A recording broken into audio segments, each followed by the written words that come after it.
سعید جریری نے ابو الاعلیٰ یزید سے بیان کیا، ان سے احنف بن قیس نے، انہوں نے کہا کہ میں بیٹھا تھا۔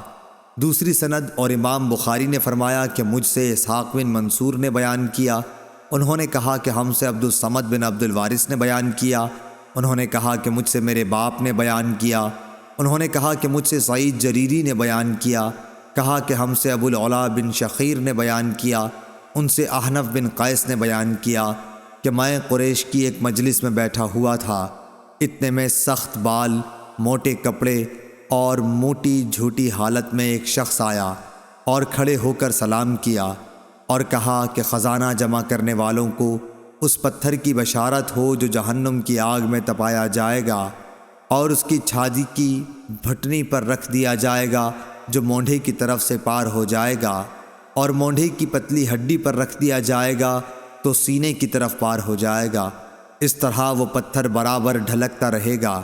یہ کہہ کر وہ صاحب چلے گئے اور ایک ستون کے پاس ٹیک لگا کر بیٹھ گئے۔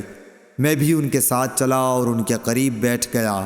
اب تک مجھے یہ معلوم نہ تھا کہ یہ کون صاحب ہے۔ میں نے ان سے کہا میرا خیال ہے کہ آپ کی بات قوم نے پسند نہیں کی۔ انہوں نے کہا یہ سب تو بے وقوف ہیں۔ صحیح بخاری حدیث نمبر 1407۔